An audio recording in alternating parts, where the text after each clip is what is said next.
Gas বাঁচিয়ে রোদের তাপের মধ্যে ডিমের অমলেট করেই খাওয়ার জন্য চলে গেলাম একদম ছাদে সমস্ত কিছু নিয়ে ডিমের অমলেট করার জন্য। এত যে কষ্ট করতে হয় সেটা আগে কখনো বুঝেই পারিনি। ও বাবা গো, কি গরম কি গরম, পায়ে তো ঢোসকাই পড়ে যাবে। তার উপরে ছাতাটা খুলতেই ভুলে গেছি, অর্ধেক খুলে অর্ধেক রেখে দিয়েছি এরকম ভাবে। ছাদে তো চলেই আসলাম জিনিসপত্র নিয়ে ডিমের অমলেট করার জন্য, কিন্তু জলটা নিয়েছিলাম খাওয়ার জন্য। শেষ পর্যন্ত আর গরমে থাকতে পারলাম না, পা ছাদের মধ্যে রাখতে পারলাম না, তাই জন্য জলটা ঢেলে দিলাম পায়ের নিচে। সঙ্গে করে যে প্লেটটা এনেছিলাম সেটা মনে হচ্ছে কিছুক্ষণে গরম হয়ে যাবে। আর তোমরা সবাই ভাবো হয়তো যে গ্যাস থেকে গরম করে এনে তারপর এখানে করছে, না, তোমাদেরকে অনেস্ট রিভিউ দিলাম। দেখো প্লেটটা প্রচন্ড গরম হয়ে গেছে।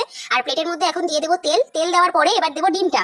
তারপরে তোমাদেরকে অনেস্ট রিভিউ দেবো যে কি হয়েছে। ভাবতেই পারো যে বাড়িতে কি তাওয়া বা কড়াই বা ননস্টিক এইসব কিছু নেই। হ্যাঁ আছে, কিন্তু অতক্ষণ তো রোদের মধ্যে দাঁড়িয়ে থাকা সম্ভব নয়, কারণ আমরা একদম সত্যি ঘটনা তোমাদের মধ্যে তুলে ধরেছি। ওই জন্য একদম একদম পাতলা স্টিলের প্লেট নিয়ে চলে এসেছি, এত তাড়াতাড়ি করে গরম হয়ে যায়, তাড়াতাড়ি করে ডিমের অমলেট করে আমরা খেয়ে নিতে পারি। আর কি ডিমের অমলেট ওখানটায় তেল গরম করতে বসিয়ে দিয়েছি, আর আমরা এখানে মানে ক্যামেরাম্যান আর আমি একদম বসে বসে হাওয়া খাচ্ছিলাম। কিন্তু ছাদের মধ্যে হাত পা আনতে ভুলে গেছিলাম, যার জন্য ছাদের মধ্যে সব কাগজ পেয়েছিলাম, ওগুলো দিয়ে হাওয়া খাচ্ছিলাম। 15 মিনিট মতো বসার পরে আমরা চলে এসেছি আবারও ছাদে একটু দেখার জন্য তেলটা গরম হয়েছিল কিনা। হ্যাঁ, এসে দেখলাম ওই যে বুদবুদি কিন্তু ওঠেনি তেলে, যেমন কড়াইয়ের মধ্যে তেল গরম হয়েছে ওরকম কিন্তু কিছুই হয়নি, কিন্তু গরম হয়ে গেছিল ভীষণ তেলটা। তারপর ডিমের অমলেটটা দিয়ে দিলাম। আর এদিকে দেখো আকাশের মধ্যে কোনো কাক করে ভাবছিলাম যে কাক এসে ডিমটা হয়তো খেয়ে নেবে, কিন্তু কাকও ভাবছে যে এত কালো যে সানস্ক্রিন মাখার মতো পয়সা নেই, তাই জন্য তোমাদের ডিমটা আমরা খাবো না, বরং আমরা একদম ঘরের মধ্যেই থাকি। নাহলে এই যে ছাদের মধ্যে ডিম খেতে গেলে আমি আরো টেনে পুড়ে যাবো, যেন কাক পর্যন্ত। অনেকক্ষণ ওয়েট করার পরে আমরা আবারও ছাদে চলে এসেছি, প্রায় 20-30 মিনিট পরেই কিন্তু এসেছিলাম। হ্যাঁ ওরকমই হবে, কিন্তু 1 ঘন্টা রাখলে মনে হয় ডিমের অমলেটটা হতো না, ওই যে স্তর মতো পড়ে যেত, শুকিয়ে যেত ডিমটা। আসলে এই ডিমটা কিন্তু একদম শুকিয়ে মতো গেছে, একটা স্তর পড়ে গেছিল। আসলে সেদ্ধ যেমন হয় না ওরকম টাইপের হয়ে গেছে। তোমাদের একটা সত্যি কথা বলি, এতক্ষণ ছাদে বা ঘরের মধ্যে বসে থাকার কোনো সাহস আমাদের হলো না, কারণ একদম ছাদের পাশে আমরা বসেছিলাম।